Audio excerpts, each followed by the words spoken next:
introduction. So pleased you could join us. REDCLIFFE. Take a moment to recover. Oh my goodness, what a show.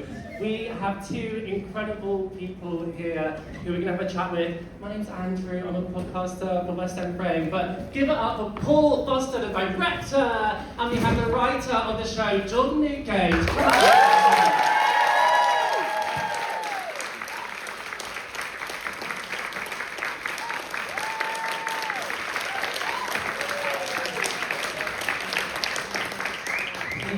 Please move round, get to top tier seat if you want to.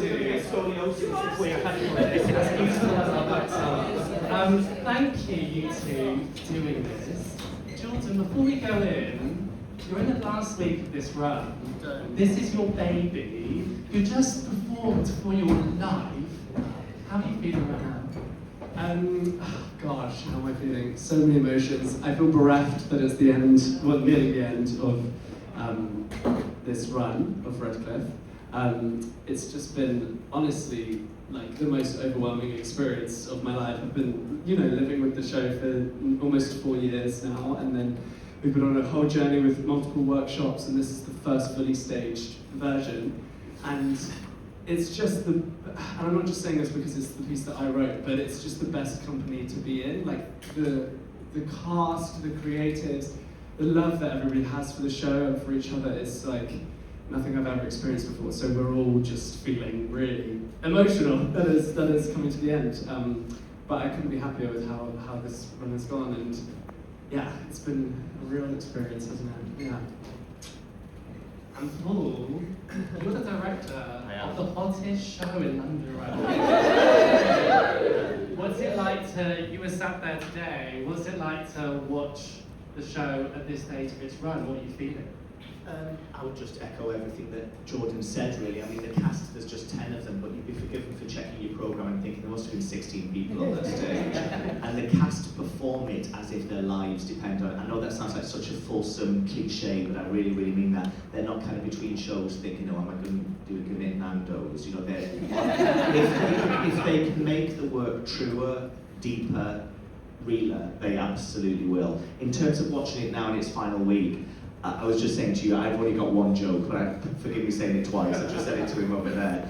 It is one of those shows that people who sat next to me in chemistry 30 years ago are coming in out of the blue. Hi, I know it's been a while, but I wonder if you could get a ticket.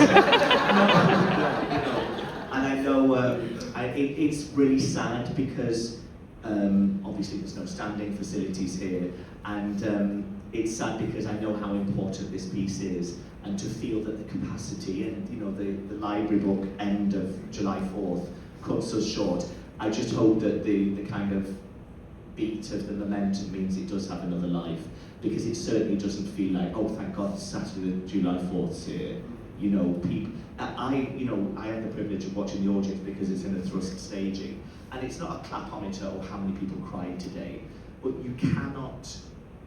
To come together as a community and be made to feel how would we have reacted 270 years ago in our families? And we all like to feel that we've been tremendously benevolent, but just look at the polls and some of the parties that get a bit of traction. And I don't think we can sit on our high horses and think, well, it would never happen again. Rights are being rolled back in plain sight. So I think that's another reason why it feels urgent to do this piece now. But I didn't know Jordan other than by brilliant reputation, and he is. If success is coming to anyone, it couldn't be to anyone more deserving.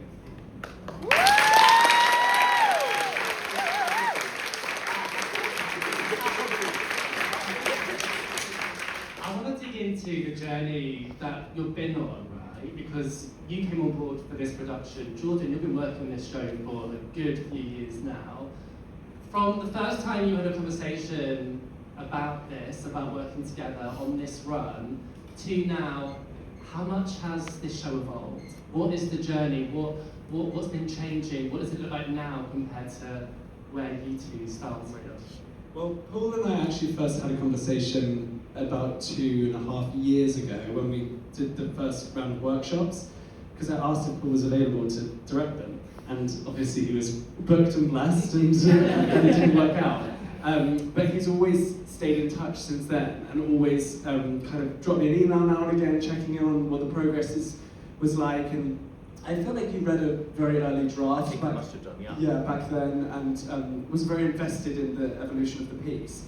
So Paul has always kind of been that person that's always been there and in the back of my mind when I knew that this was going to eventually become a fully fleshed out production. But in terms of like the journey it's been on, I mean, what's really interesting is when we presented the first workshop that you saw 2.5 years ago, it was just the first act of the musical. And what I find really interesting is, in terms of how it is as a structure and musically, and I would say 85% of it is the same. And whereas when we did the second act, a couple of months after that, it's entirely different. So I think what's been interesting is the first act, obviously, just something about it was just, I found much easier to write, and I think it just like poured out of me, and the development of these characters. Obviously, there's been lots of chops and changes over the years, and a couple new musical moments here and there. But structurally, I knew what the first act was pretty quickly, and then it was the second act that really took me on a huge journey over these last few years, and it's been really hard to try and get right. It's the balance of the tones between the comedy that is so effervescent in the first act, and then somehow marrying it with the tragedy, and doing that in a way that doesn't feel like two entirely separate pieces of theatre, but somehow feel in the same world. So that's what was hard about the process. But Paul was amazing when he came on, and we did lots of days together dramaturgically, and sat down and worked through the script, and ripped some things out and changed some things, and then rehearsal itself. Yeah, just being in the room with the incredible actors and seeing what they brought to it, and making more snips in the room and adding things, and yeah, it's been I've completely forgotten what the question was. Yeah. Is that the answer? Yeah. Paul, how do you see This it? is what I'm dealing with. He's just done a show! How he's pulled your heart out. Paul, what's it been like for you? What's the journey been like for you in terms of how much have you seen this show change since you first read it, since you got into that first day of rehearsals to now? That's a really good question. I think the bones of the show were always there, and as Jordan says, Act 2's been the thing that has been most modified. I mean, answering that question in a roundabout way, you know, as theatre, all of us are theatre artists, aren't we, if we're involved in it, and you know, we read lots of scripts, and if I've done quite a few musicals, and I have, sometimes in a musical it's the libretto, it's the spoken word that can be the weakest element of it, and sometimes if you work in MT, you'll know that, thank God, the next song's coming up, this dialogue's a bit two-dimensional. I felt Jordan, with him writing the dialogue, I think the dialogue is so well written, and there's a scene in the first half, you'll remember because you've all just seen it, which is where the second time Richard comes to the house on Christmas Day and it's unexpected, and that knocks at the door, and then in the action he says, William kissed somebody last night. And you can feel the air just leave the auditorium as the audience have not a clue which way that coding is going to go in front of the mother and the sister. And I just thought, that page and a half, I've said this to you, is some of the best writing I've seen play on musical for about 10 years. It's such a good piece of drama. And so it was about studying as many of those pieces through. And for me, I hope, if there are other members of the company here, they won't mind because I've already complimented the whole company. I've been very, very lucky 3 times in my career to work with Rebecca, 4 times in my career to work with Rebecca Locke, who plays the mother in the show. And I knew what her journey and what her regard for Jordan was. And if I can ever get a chance to work with Becky Locke in a rehearsal room, I take it. And you know, so this show was no exception to the rule.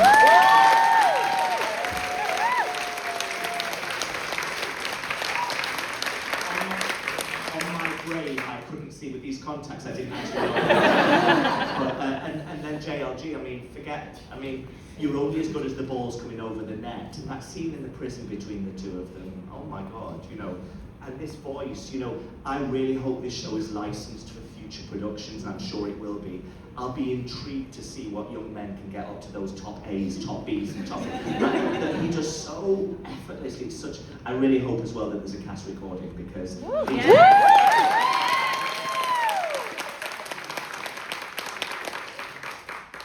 Something you touched on there with Becky is the strength of the supporting characters. Forget about it. Forget about it. They are extraordinary. Huge. Extraordinary. Jordan, was that important to you, or was that something you realised? Did you do that consciously? Because there's a few supporting character moments where Played by leading actors. Exactly, but they bring so much heart to the story. They bring so much strength in different ways, and then it only enhances the journey that William and Richard go on. Yeah. Tell us about writing those supporting roles. Yeah, I think that's a question that I often get asked by like friends in the industry who see the show. They say, "Wow, I really thought like you would make the whole thing just all about you." But I think, it was always very important to me that it wasn't just about William. It's William's story, but it's about the people in his life, and I would say that Mother is just as pivotal, just as large a role as William is, and goes on just as big a journey as he does. And then Abigail and Richard are obviously extremely integral, as are all of the people in the town. So I think, it wasn't something that I sat down and thought, okay, how do I create these other really important characters? It just kind of naturally came as I was creating the world, and it was very quick that I discovered that Mother and Abigail would be the comic relief of the piece. And so that relationship was just so fun to explore. And I think initially maybe I thought a character like Abigail would be very much a supporting role in the sense of would maybe be there in a couple of scenes in the house, but maybe wouldn't feature as much as she's ended up featuring, and that's just through workshopping, through working with Jess Douglas Welsh, who's amazing, and it was never a conscious thing. It was always just like a natural kind of evolution of the characters, I think. And then Paul, for you, you've worked on lots of different pieces, revivals, new work. What's it like to walk into this sort of rehearsal room? We're here with the best possible outcome. It's a sold-out run. Something's worked here, right? But there's also some work that goes into, making it focus, making it work. How do you approach a new show like this? As a director, there's a lot of pressure on the shoulders, right? What's the approach? How do you do it? Impossible to answer that. I'll just say the first 3 or 4 things that come to mind. I think as an ex-actor, I trained as an actor and I acted for 7-8 years off and on, lots of temping, but some acting as well. And I think if you're on a plane as a passenger, it must be absolutely sickening for the pilot to come on the tannoy and go, I'm not feeling it today. just a bit jittery, my judgment's a bit thrown today. So you can say the pressure's there, and probably as directors, or any of us, feel the pressure, but it's absolutely pointless for me to come back from a tea break and go, sorry, can I just have everyone's attention? I don't feel confident. You have misgivings, and we have to share our vulnerabilities, but we had a 3-week rehearsal period. And so if I was going on a kind of voyage of nervousness, I wouldn't have got these actors to this process, and they deserve to be gotten to this process. That's what my badge says. So as much preparation as I could do, reading around the period, getting to know Jordan, getting to know Jordan's taste, interrogating the material. But for me, the most important thing is that all 10 of those actors, even if they didn't syllable by syllable have as much to do as each other, leave this feeling as integral to the piece as the person that sings or speaks the most. That's also my job. And also the audience can tell a mile off if people are just there to add luster or a little more skittles in the alley. Whereas I can't imagine any of these scenes without these actors. The way that they play in that courtroom, I mean, a shout out to Emma Wood, her brilliant choreography for this, Emma Woods. When they come on at the start, and they're like aqua, it's like water, and then at the end it's like waving wheat in whatever this afterlife is, without us having to do 6 weeks of pineapple to find it, you know. And then I always think as well, as a theatre piece, the worst thing you could say is, well, it would have been as good on the radio. So what visually are we bringing to this? And she had that idea, Jordan writes that brilliant Act 1 number for the sister, for Abigail, where she imagines this dress, this fantasy sequence, and Emma and the company, I mean, you have to have a brilliant song, and it's a brilliant song, and you have to have a brilliant actress, and she's a brilliant actress. But to that, we have 3 bolts of fabric, and that's all we've got, and theatre. So it's not kind of a helicopter coming down, or, you know, hydraulic lifts. It's something that theatre can do, and you just see people's eyes agog, and then it's all torn away, you know. So how do I approach it? I think you have to throw everything at it. What you don't want to do is write in people's first night cards, oh, it's a shame we just coasted for 2 weeks, I'd love to have touched that too. You know, you have to do the job to the best of your ability, so that by press night you step away thinking, well, we have thrown everything at it. That's our job, I think. But for every hit there's a flop, you know, and that's a career. But you have to have good material, and we had good material, and we also had somebody in Jordan who would crawl over broken glass if he felt he could make that material better, rather than, I'm going to protect that semicolon, that line staying, and what you end up doing is just a museum piece rather than something with a heartbeat. Is that an answer? Oh.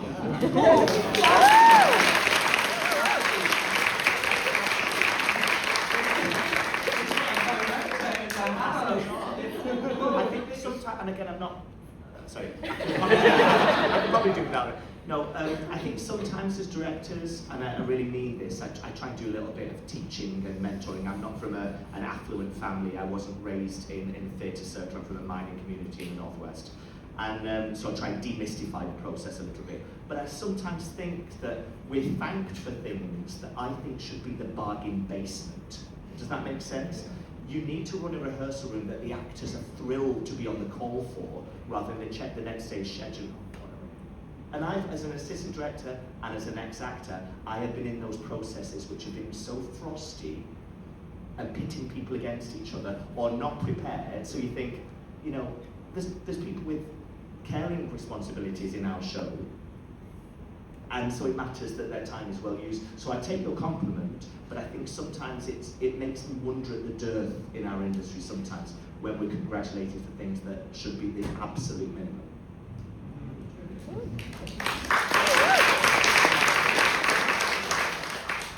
I want to come to some audience questions in a second. We'll just do a couple, so think of something juicy, we'll come to in a second.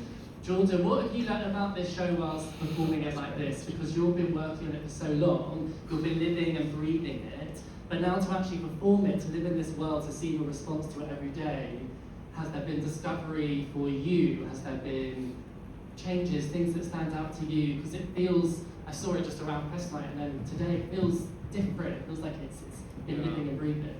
My gosh, how do I answer that? What have I discovered? Everything. I've discovered that thankfully people find some of my humour funny. That I'm always like... That's just the dressing room. Because I think on paper a lot of the humour in the script can read as maybe quite balmy and a little off the wall. And I think it's been really comforting knowing that people will find it as funny as I have when I've been writing it. So that, I think it's been an amazing discovery to just see what the actors can bring to the roles. Because when I was writing the parts, obviously like we've had early workshops with Rebecca Locke and Jess Douglas Welsh and Stephen and whatnot, but you never know who's going to be available for the final production. So I think it's been amazing to see people's take on the roles that weren't there from the beginning and change maybe my perception of how I thought the role would be.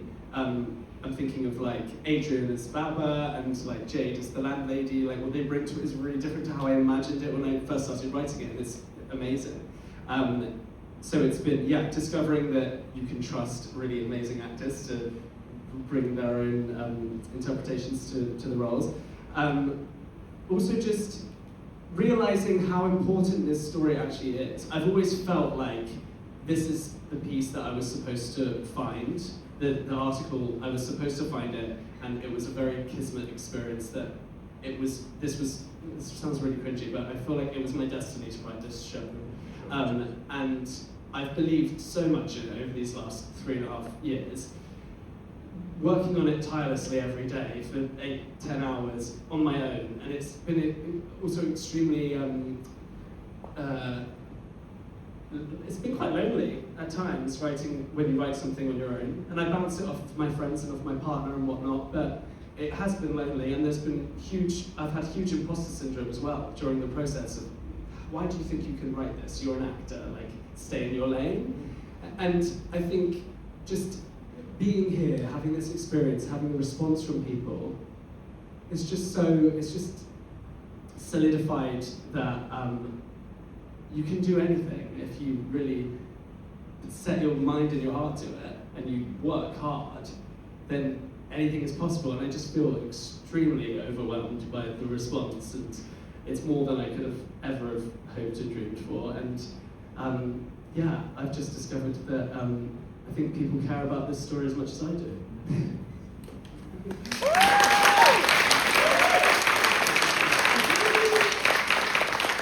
Okay, let's come to you for a couple of questions. I didn't need to go so deep today. Normally I ask such basic, simple questions that all came over me. Okay, who's got a question? Who can we come to? Can I come to you? Hello. Good mic we've technique. actually come up from Bristol this morning. One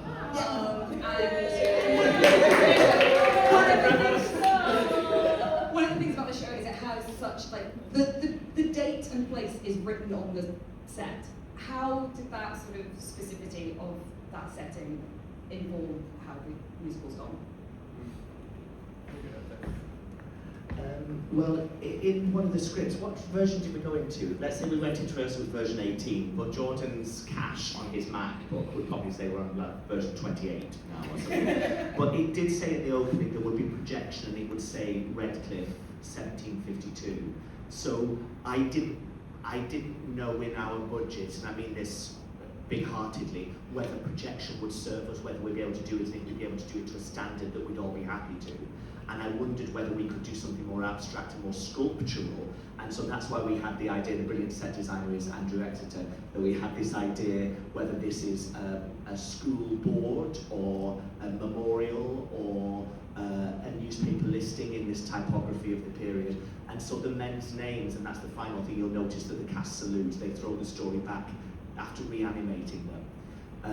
And so, as a director or as anybody, you're trying to deliver what the writer's done, but sometimes a bit like a kaleidoscope, you just twist it slightly from what it was on the page. But if you didn't have the page's provocation, you'd never get there. Does that make sense? So that's how that came about. You tell that wonderful story, Tissues at the Ready. What do you say? Oh yeah, someone actually came to watch the show and said to me that when we die, we actually die twice. And so we die when we take our last breath on Earth, and then we die when somebody says our name for the last time, and our name is never repeated again. And I think it's so amazing that we have these names engraved here, and we say these people's names every night, because we're keeping their memory alive. And these two men were forgotten about for 270 years. This article was only discovered in the Bristol Museum the same week as I started writing the musical, which is, again, like a very kismet experience. I was looking for something to write, and the ladies at the Bristol Museum discovered this article that same week. So it had been forgotten about for 270 years. Yeah, and so I feel like this is so amazing, and it always gives me goosebumps at the end when we stick on it, because hopefully there's somewhere looking down and proud that we're keeping their memory alive. Yeah. Thank you. Who else has a question? Who else can we come to up here? This is the audience bank with a question. Thank you for sharing such a powerful story with us in such a gorgeous way. I brought something with me that actually has only just been compensated for being dismissed from the British Navy for being gay. So I felt it really relevant to bring it back. I've been to Constellation before, so thank you for sharing such a powerful story that relates in so many different ways, in so many different actually is selfishly, you finished on Saturday, are you going into the studio next week to record some cast album? Have you been put up to that This question? is good. These are the answers we need. You're in the gate. Oh, I wish I had some firm. When that's all with the studio. So I think the plan is we're waiting to see what happens with the show, and in terms of future life, we're all very hopeful that it will go on and live somewhere after this. And I think once we know that, then the plan would be to Bristol. They would love Yeah. Well, once we know that, we would then plan to record the cast album probably at some point in the interim between this and the next life. So I'm confident that we will have a cast recording. It's more of a soon. yes than a no. isn't it? Yes. Yeah, mailing list with over 500 names. Good idea. No, they will be there at some point soon. The people know what they want. I love it. Okay, one final question. Who's got something good to ask us? Ooh. When you were writing it, obviously you had you in mind to play the lead. Did you have anybody else in mind? Members of the cast who are in the current show? Yeah. Did you think about them or anybody when you were writing the show? Is it still smarting that you won't cast?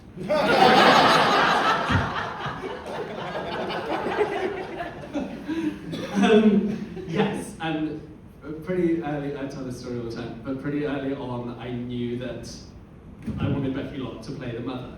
And I had done a workshop with her prior to this, about 5 years ago I think it was, and she was just nuts and so balmy in that workshop. And so when I started writing the role of the mother, I think I had got maybe halfway through the Most Amazing Wedding, which was the first song that I'd written for Mother. And I just couldn't get her out of my mind. And I started to kind of write this role around her, and I voice noted her and I said, I'm writing something and I can't stop thinking about you for it. And I think we're going to do a workshop next year. Are you available these dates? I sent her some stuff through. She was like, this sounds great. Like, I'm definitely down. So I very much created the role around Rebecca. And thankfully she's been available for these. She's not normally available, but she has been for the whole life of Redcliffe. So yes, very much her. And then, to be honest, all of the people that have returned in terms of like Stephen and Jess Douglas Welsh and Joseph Peacock as well, because they've been there from the very beginning, from 2.5 years ago. I was always hoping that they would be available as well, and so in crafting their roles as well, I've always just naturally had them in mind too. But very much Becky from the beginning. Mother, she was mother, yeah. Listen, thank you to all of you for being here, for supporting new musical theatre, new British musical theatre. Thanks for sticking around and enjoying us and the aircon as well. That's why you're all really here. And thank you to you two as well, because what you've done is incredible. It's such a special piece.